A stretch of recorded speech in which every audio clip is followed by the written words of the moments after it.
Hello there, people.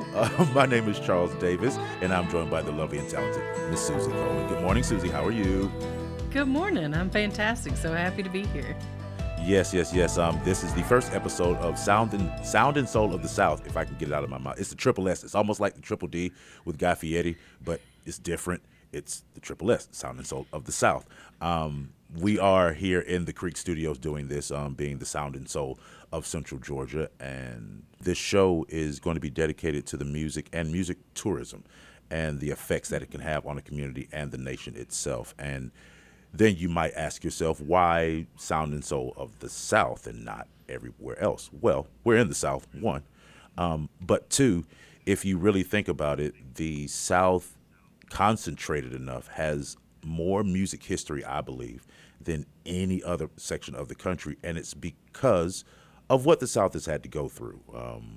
Civil War, Reconstruction, learning how to live together as people. And normally the best way you find out about a community is through their arts and through their music. And that's why this is very important. Now, to the point of why are you two hosting it? Well, that is a very good point. And I will start this off with the incredible Miss Susie Cowan. Susie, tell the people kind of what you have done in your career and why this music tourism thing is important to you and why you do it. What you said about music gives you the soul of the place.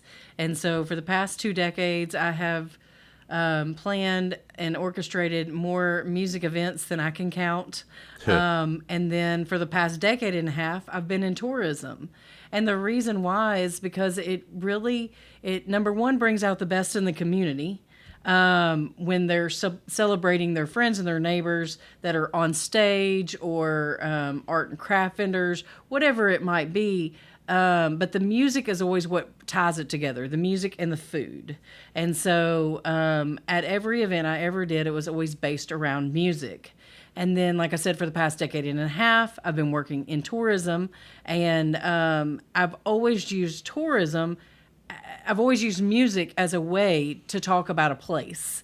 And so I think that's how you really feel the soul of the place. So when I heard the tagline, Sound and Soul of Central Georgia, for our radio station, I really wanted to broaden that conversation and talk about what's going on in the South for music attractions that you can learn about the history, but also the music tourism that goes on every day when the concerts come to town. So music tourism is a broad subject, and it's a lot about heritage. It's a lot about musicians that have moved off, but it's also about traveling musicians that come to your place. So music tourism is a broad subject, and we're here to help tell those stories. And like I said, or Charles has said, we're going to focus on the South because that's where we are. It's where we are. Yeah, and no, and it makes sense to do so. Like I said, Susie, you've been just involved in all of this, being a widespread Panic fan. You've gone to all types of festivals. We're not going to go there. I give her all kind of crap about that, but that's fine.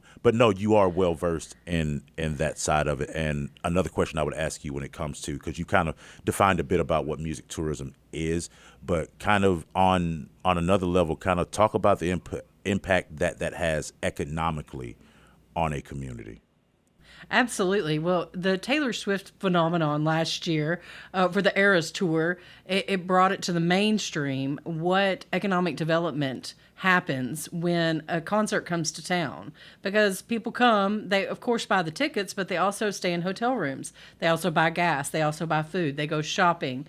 They want to check out the local restaurants and shops. And so there's a huge economic development when a big show comes to town.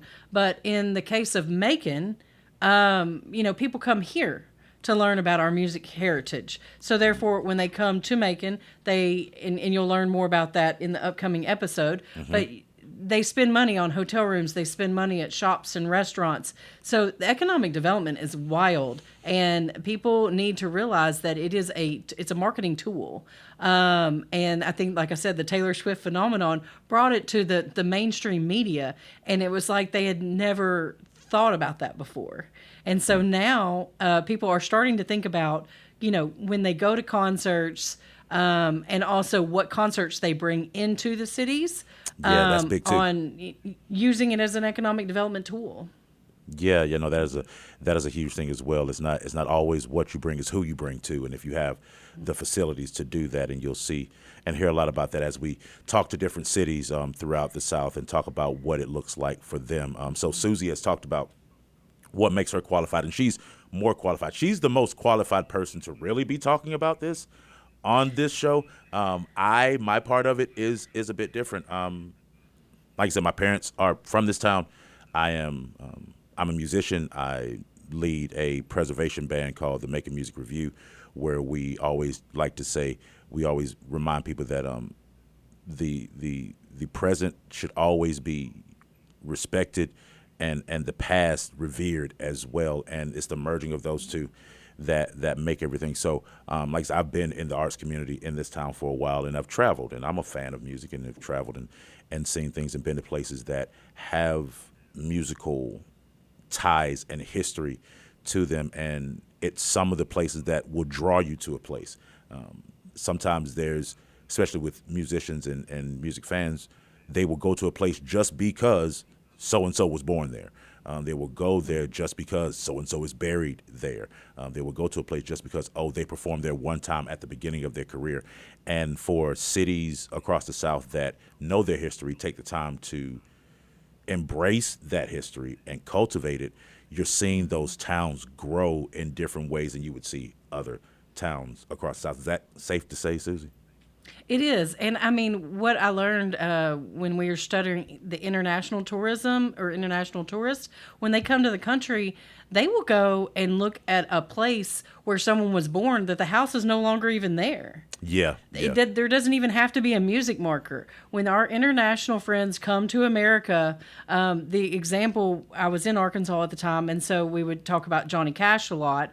And they would fly in to Nashville. They would go to the museum in Nashville. They would rent a car. They would drive to Arkansas. They would go to the boyhood home of Johnny Cash, and then we would kind of lose them after that, yeah, and we don't really know where they went. But just the fact that people will go and cotton plant for Sister Rosetta was another thing.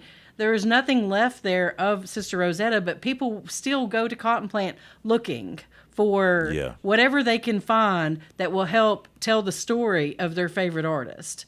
So it's just it's amazing to see what people will do, and how far they will drive or fly Oh yeah, to oh yeah. see any remnants of any kind of the storyline of where people came from and what might have inspired them along the way. Yeah, and like Susan said, we'll be talking to throughout this series. We'll be talking to a bunch of great towns. I'm not even going to run them off right now. Just know the ones that you want to hear from, you're gonna hear from, so you'll be okay. But what you'll get in the very beginning is that, okay, we've talked about what we are. We've talked about how we're qualified for it, being here at the Creek, being an authority in this town on what it is to be in Macon. We will get more into what Macon is, and basically, just like Susie was saying, the links that people will go to see and hear and be a part, even close enough to their favorite artists. Like I said, we've got people coming up on later episodes to talk about it. But just as like a teaser to it, we just got past the Greg Allman documentary premiere here in town, and the Making Music Review had an opportunity to perform at Grant's Lounge, historic Grant's Lounge here in Macon, Georgia. If you do not know, the Marshall Tucker Band came out and did their first audition there, but there were people from all across the world at that show, and it was because, oh, they're doing something on Greg Allman. Well, I've got to go. Like I've got. It wasn't even a question.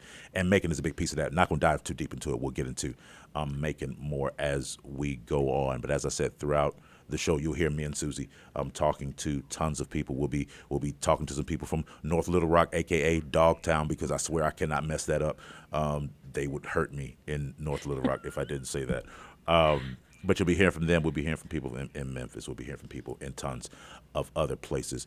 But to round out this one, and to give us a more in depth on what music tourism is as far as in the South, we'll be talking to a good friend of ours, Miss Lisa Love, who has done a lot of work throughout music tourism. But right now she's currently with the Georgia Music Foundation, and she'll be giving us a bit more detail on what she sees music tourism being defined as, and then also what she sees as far as different places throughout the South. So stay tuned for that one.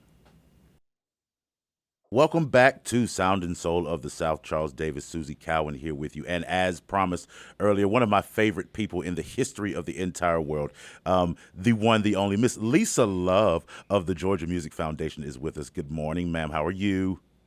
Good morning. So good to be with you too. See your smiling faces. Well, it's good to have you Welcome. here. Yes, for the first episode of Sound and Soul of the South, where we have been kind of laying the groundwork and letting people know what music tourism is, and it's only right to have you be a part of that since you do so much of that, not only for the city of Macon but for other cities as well. So it is phenomenal to have you here. But we need to let people know why we feel so good about having you on this show. So Lisa, kind of talk to me about kind of like what you do with the Georgia Music Foundation, and why we feel like, and you can pat yourself on the back for this, why you have just such a deep knowledge of the South and what it means musically. Music in Georgia has been a part of my life for almost 30 years.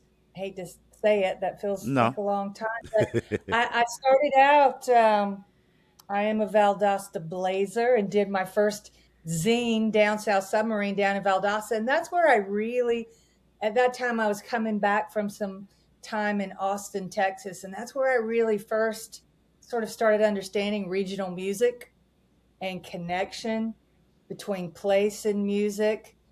And, after Valdosta State, I wanted to work at the Georgia Music Hall of Fame in Macon, Georgia. That's what I was living for. And luckily, I got to be a part of the museum from, 1998 until the museum sadly closed in 2011. But Yeah. those were some of the best years of my life, getting to tell Georgia's stories to people everywhere who traveled from everywhere to visit the Hall of Fame. And after that, working with the Georgia Music Foundation now for the past, 20 years. And we Wow. are a nonprofit working to support programs of music preservation, education, and outreach. And I'm lucky to get to work on all kind of programs with Yeah. all kinds of artists and cities and organizations around the state.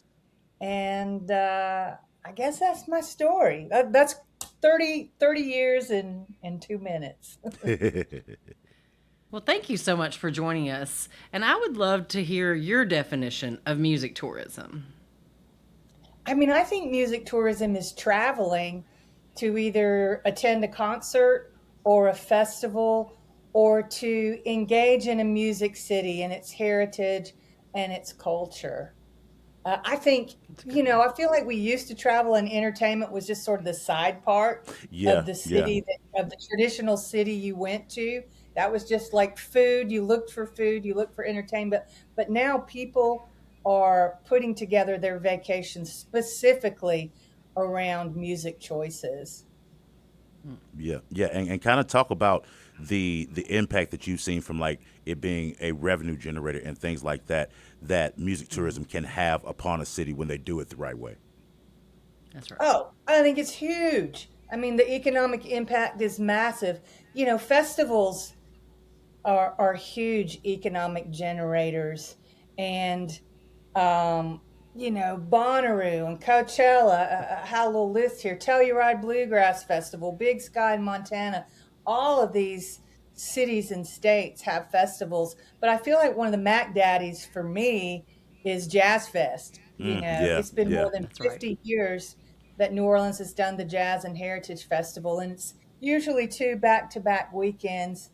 And it's been on my bucket list for so long. I've never had the opportunity to go to Jazz Fest, but I know many, many, many people who have, and it's on those 2 weekends. And some will go either, some will go both, both. Yeah, and you get to go, yeah, everyone immerses themselves into the culture and the food and the lifestyle there in New Orleans, and gets to go see all the music there at the fairgrounds or wherever they hold it, the main space. But then you also drop in all the other clubs. It is Mm-hmm. truly, and that's got to be a massive economic yeah, impact on New Orleans.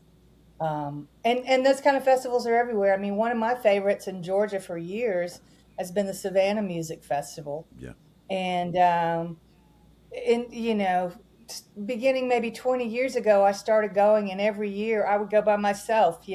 Sorry, husband, I love you, but I just want to do this so that I could be kind of nimble and flexible and go to a lot of shows. Yeah. And Savannah in April is gorgeous. And over the years, I mean, you sort of you build a confidence in the artistic direction of the festival, which is what I did with Savannah Music Festival. So I would get to see so many acts and artists that either I didn't know or may not have chosen, and they knocked me out, and lots of world music. So that's been a big economic impact on Savannah.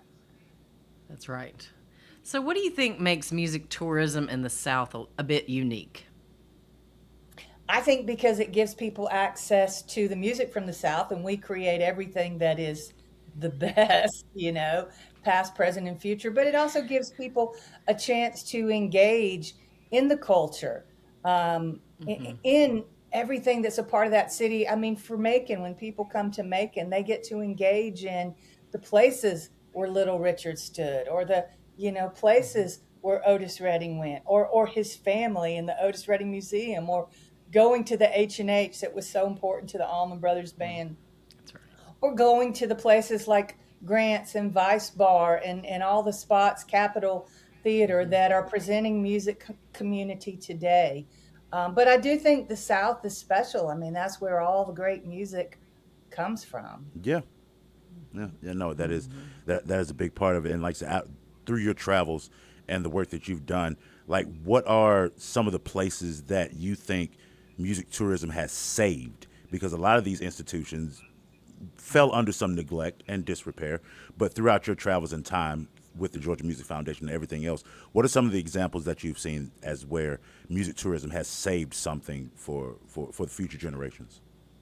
I mean, I Macon is a perfect example. I mean, Capricorn, Mercer University stepping in and reviving and saving Capricorn, and keeping grants, alive, and keeping H&H alive.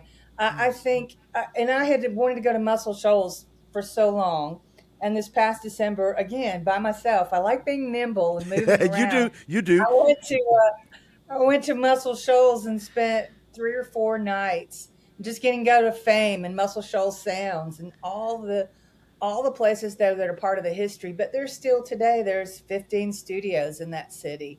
And so I think music, culture, and history in and of itself, when communities value it, and when investors value it and they keep it going, it is important for music industry, for music, for creativity, for tourism, and for the local music community. You can't just build music authority or music credibility out of the air, or because somebody does a That's white right. paper for you. There has to Exactly. be some substance there.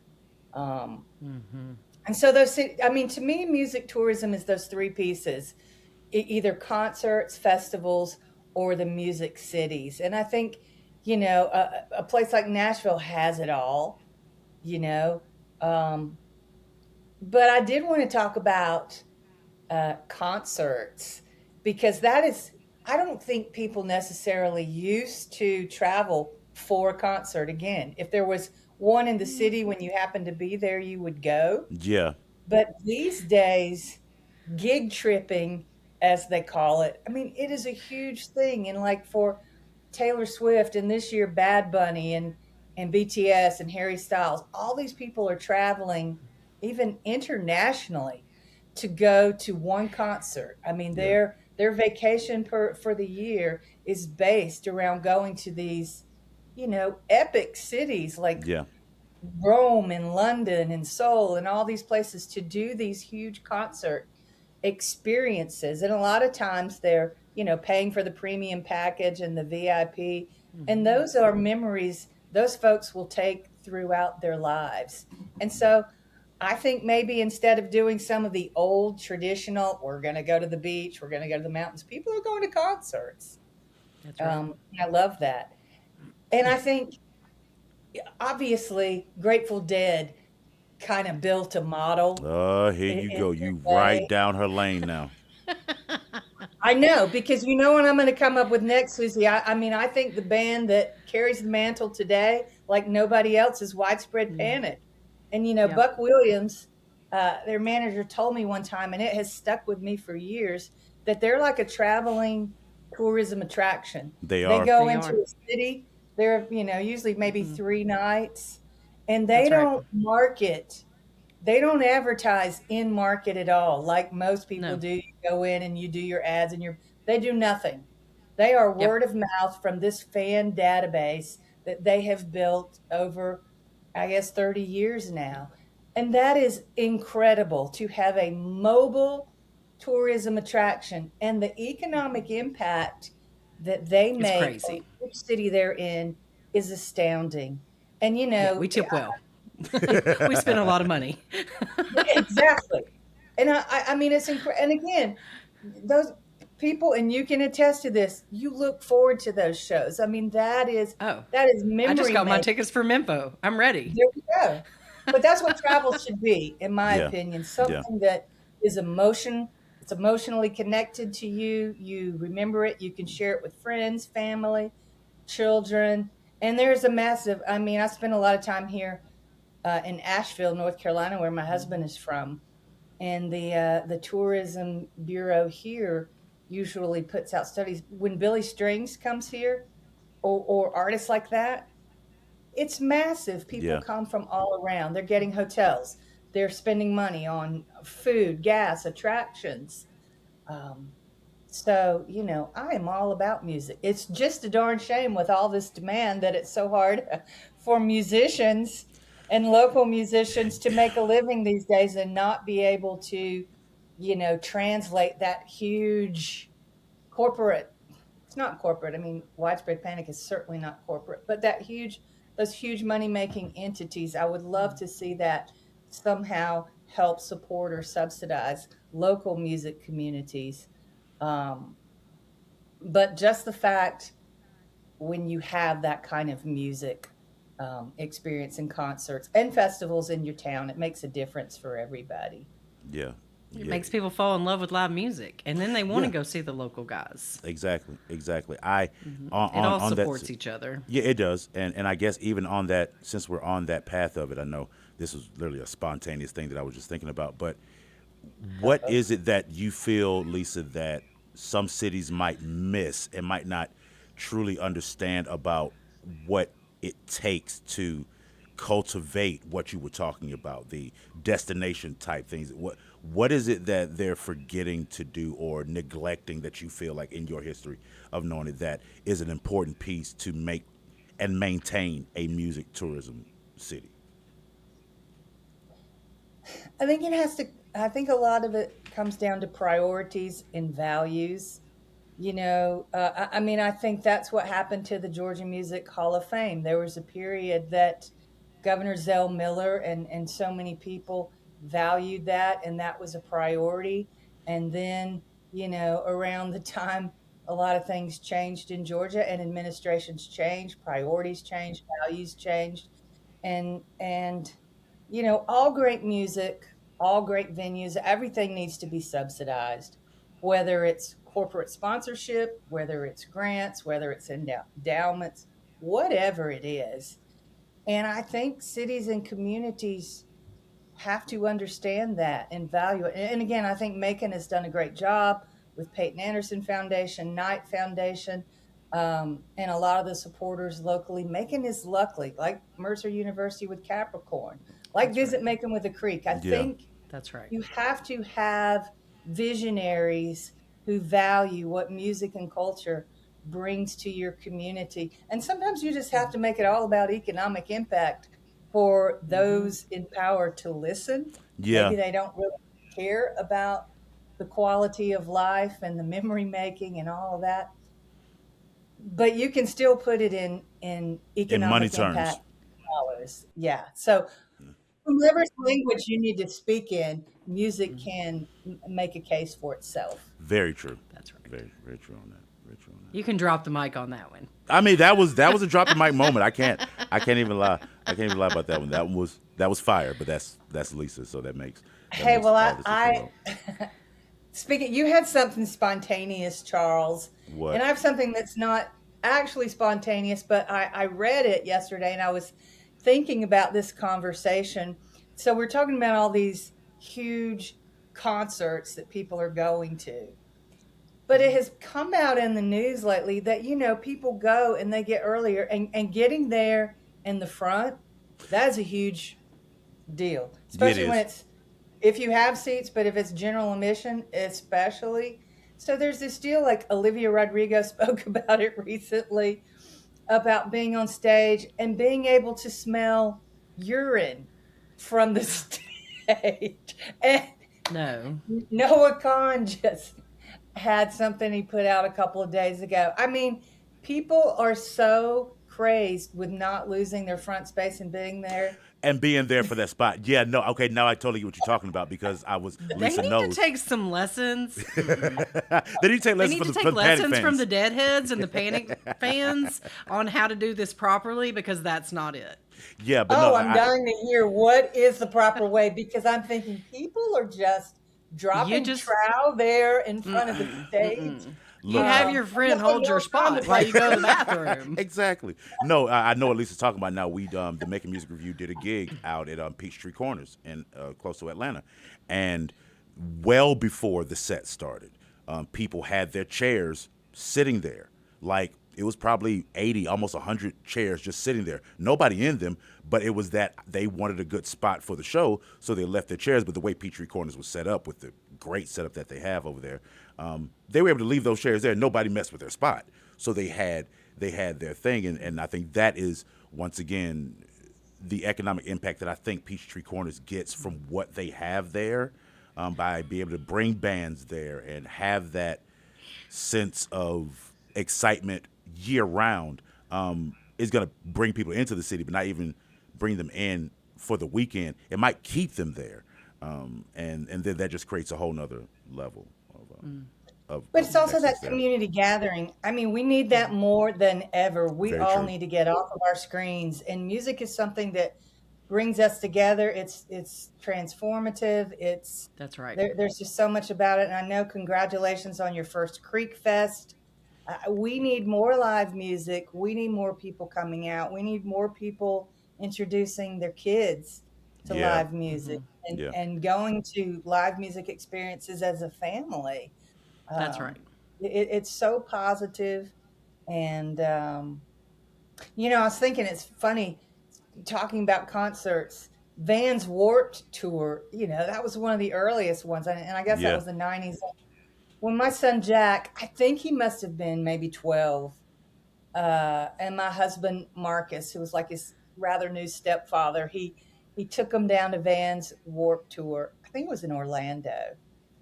And Van's Warp Tour was here for almost, I don't know, it went away like 2018 or Yeah, but it was 19, like but 10, it was like 10, 15 years. yeah, it came back last year for its 30th anniversary. And then they did it again this year in Orlando. And that same son, Jack, who's now 31, 32, he bartended at Van's Warp Look at there. Tour. Look at there. So how crazy is that? But that was something that they both still remember, Yeah. going to Van's Warp Tour. So I mean, I think music tourism and traveling around, whether it is a concert or festival, whether you just want to go somewhere like Macon or like Muscle Shoals or Tulsa. That was one of my favorite visits. And to go to Kane's Ballroom, because there are also these iconic venues, throughout the country. And Yeah. I just saw, I think Deke Dickerson had a post yesterday about this iconic old school small club in Chicago. And I was thinking, I want to go You want to there. go there. And that's how it has to be when you come to Grant's Lounge. Yeah. Those are Yeah. iconic places that you think of, all the artists who have played there before and all the artists who are coming there through there today. If music is your life, traveling to go see music has to be, a bucket A list, or, piece or of an it. Yeah. annual or 4 times a year Yeah. thing. No, it has to. It Yes. has to. So I'm going to go off script a little bit here, and while we have both of y'all on the screen, let's talk about the Making Music Review. Let's talk about the inspiration for the Making Music Review, and also how it's developed, and from what you envisioned in the beginning, Lisa, to where it's at now, how you feel about how the Making Music Review has gone with Charles right in here in between Oh, us. I'm so here for this conversation. Oh boy. Well, you know what? I mean, after the Georgia Music Hall of Fame closed in 2011, I just thought all the time about things I would like to do in Macon and about how important Macon was. And I do want to point out that after Macon closed, when Jessica Walden and Jamie Weatherford immediately, like that day, opened Rock Candy Tours to keep telling those stories, that was so important. But for me, again, Preservation Hall Jazz Band had been an inspiration forever. And I just over a period of years would just think about it and dream about it. Like, what if we had a band in Macon, somebody that, took Macon's songbook. And at first I had them, I wanted to buy a club and, have it 4 nights a week. But eventually, I brought it down to earth. And I think, again, Preservation Jazz Band is the ultimate representation of the music past, present, and future in New Orleans. And they perpetuate jazz culture. And you can go down to New Orleans 7 nights a week and go to Preservation Hall and see the band. And it is magic, and you'll never forget it. And I always felt like Macon's musical songbook is so diverse that we could do that too. And so after COVID, there were these ARPA product development grants through Visit Macon. And Wes Griffith and I, the owner Yeah. of the Creek at that time, I was working with the Creek. And Wes and I just started talking about the idea and kept talking about it. And then there was this product development grant, and we wrote it. We thought, okay, what if we had a band? We'll do a residency at Grant's Lounge 1 night a week. We'll pay the band to rehearse and we'll help curate a song list. And we got the grant. And we put together some guys at that time. Charles had a band, Charles Davis and the Velvet Sound. So we hired them to be like Charles Davis and the Velvet Sound host, Making Music Review. And they got in and they learned the song list and they did an awesome job. And about a year later, we sort of changed it up a little bit, made a couple personnel changes, and sort of made the band Yeah. Making Music Review.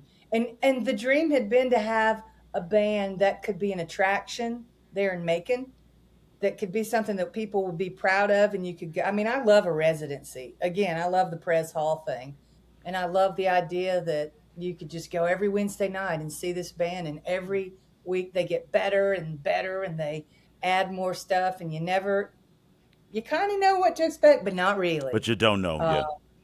but you don't know. And then when they went out of town, like Widespread Panic, they were a traveling, you know, attraction and representation and ambassadors for Macon.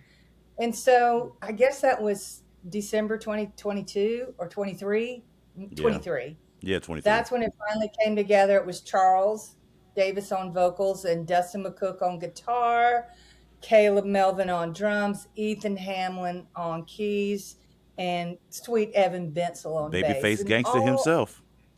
that's right. And these were all, I mean, direct bloodline of Macon's music scene. And these guys have lived in it. And any expectations I ever had musically and artistically, they surpassed Oh. every single one of them. And they've had a lot of great opportunities, doing backport Yeah. session for Garden and Gun last Yeah. year, doing all kinds of events. And yet every time they take that stage at Grants, now more and more people are there. And it's like the city's band. It's the people's Yeah, band. yeah, That's yeah. right. It has gotten that part. That part of it, Lisa, has gotten crazy. That, like, we talked about it when we were in Denver. Like, it is an honor to do what we do, because that's how we feel about it too, Lisa. We are the ambassadors of this music for cities and towns, especially outside of the South, that might not understand. You know about Macon, you just didn't think you knew about Macon because all of your favorite Right. songs came out of Macon. So the fact that we're able to tie those things together and see the reaction from people in Denver or reaction from people in Atlanta when we started to do the breakfast thing at Americana Fest in Nashville. That has grown into an amazing thing, and it's been, at least for me, I never thought that that would be the case, that this is what we would be doing, but I am so honored now to do what I get to do when it comes to the Making Music Review, because I know if you didn't know about Making before we started, oh, by the time we're done, you have a real good feeling, and it makes people want to come to the town. It makes people want to see the town. And it makes people realize I had no idea Yeah. all that music came. They might have known Otis and Little Richard, but they know that Fooled Around and Fell in Love, Elvin Elvin Bishop was Bishop. for Popcorn Records or Wet Willie. I just think it's or that, two members of REM were actually from Macon and grew up in Macon's music scene. I think you guys just do a wonderful, incredible, and completely exclusive job of telling Macon's music story. And that's all part of music tourism. Like you said, uh, Absolutely genius. I bet some of those people that were at Peachtree Center last Friday night, or will, whenever, once you see that band, you are more likely as you're coming through Macon or you've got something to do here. Well, let's go to Gratz Labs. Let's go see the Yeah. big house. Let's Yeah. go to the Otis Museum. Yeah. No, it makes That's So, it right. makes all the sense. It does. so So it yeah. worked. Absolutely Yeah, it does. genius. No, It and worked. like I said, Absolutely that's genius. that's a testament to Lisa and, like you said, and Wes and Visit Macon and the Georgia Music Foundation for, as you said, prioritizing it. And when you prioritize something and put that kind of effort behind it, you reap the benefits. So yeah, things are good right now. Things are very good when it comes They Yeah. Well, I are. to mean, as far as music tourism goes, taking it out on the road, I mean, you are piquing the curiosity of people. And so I've just never seen a better example of taking music tourism outside of the destination. I mean, there again, just genius, just genius. A lot of times, cities, I mean, because Susie, you were in tourism, I was in tourism directly. And so we're used to going to these events and conferences, and you have your table and your pull ups and all that. And that's how you tell your story. It's very one dimensional. So I think I said it something recently. They bring the brochures, we bring the band, and it's exactly I don't care what you have on your table when you swagger in with the band.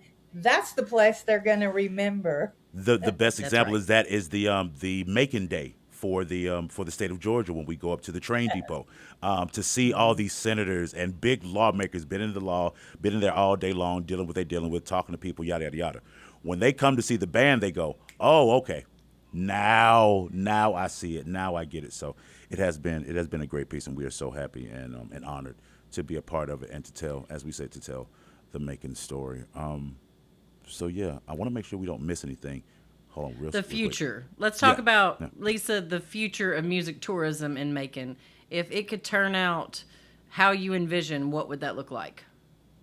I think it's on its way there now. I mean, I think the amphitheater, the Atrium Health Amphitheater, has made a big impact. The new arena that I guess Yeah, 2028, yeah, ooh, that's going to be huge. And I huge. think, I think we have a lot of great education opportunities going on, and that fosters creativity in Macon. And I think the future is in preserving the past and having these venues, but the future really is in the music makers and the creators. So from all these kids that are part of the Otis Redding Center for the Arts to the music programs we have at Middle Georgia State University and at Wesleyan and at Mercer, the Townsend School of Music. And now this fall, Mercer's adding its music production and Production music side, yeah. recording. I think those are all the pieces that ensure that the music making in Macon will continue. And all those other pieces and attractions are part of it. But it's really about the talent. And there is something in the water here. There are vibrations Mm-hmm. in the ground here from those who came before us. there, there has to be, when you have one town that That has all produced, this. yeah, the architect of rock and roll and the king of soul and one of the greatest bands America has ever known. That's not by chance. That's something really cosmic.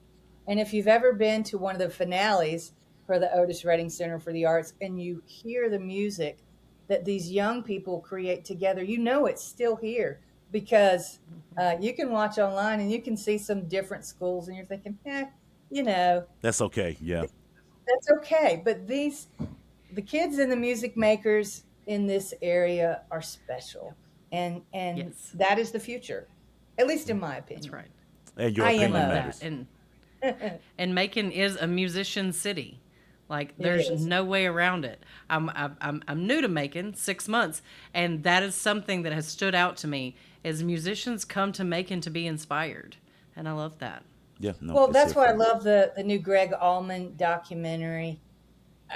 It was a part of that band first coming here and woodshedding here and being a part, but it remained a pull for them even as they'd gone away. Um, and there really is just something in the water, something in Yeah. the air, something in the Something about it. ground. No, Yeah. no, no, it really is. Well, Lisa Love, I always love talking to you, but this has been an absolute pleasure, madam. Thank you so much for being here for the first episode of Sound and Soul of the South, and I couldn't think we have picked a better person to do that. Oh, I love y'all. Thank you. Thank you. Well, that was just an awesome conversation, Susie. That was I'm so glad that we had Lisa Love for this first episode since we are defining what music tourism is, and she hit all the notes that we needed to hit. She nailed it. Yep. Yeah, no, it was great to hear her talk about that, and it is, we were talking about it. People have been engaging in music tourism for years, but they haven't realized that they've been doing it. And the more Right. cognizant that people get about it, the more they're intentionally will be doing it, and that is a great thing. That is why it's so fun to highlight all the music tourism around the South and the destinations. So very excited to be on this journey with you, Charles. Yeah, man, it's gonna be good. And explore. Yeah, it's going to be good. And the end of our conversation with Lisa leads us right into what we'll be jumping into on the next episode. We will be taking a deeper dive into the city that we are in, Macon, Georgia, and talking with Marissa Rogers from Visit Macon and talking about all the things that they are doing to preserve the history and to make sure that music tourism is alive and well here. So thank you all for being here for the inaugural episode of Sound and Soul of the South for Charles Davis and Miss Susie Cowan. Jesus, Charles, y'all will get me on that. Y'all will realize Charles is messing that up all the time, but that's for a later episode. Susie Cowan. It's fine. Whatever. No, it's not fine. I'm going to get your name right because I love you. Charles Davis, Susie Cowan for Sound and Soul of the South. We'll see y'all next time. Sound and Soul of the South is a podcast by Creek Media, hosted by Charles Davis and Susie Cowan. This episode is presented by Visit Macon. The show is produced and edited by Big Hair Productions. Follow us on social media at streamthecreek.com. Engage with us, like, subscribe, share with a friend. Be sure to stream this and more podcasts that you will love at streamthecreek.com.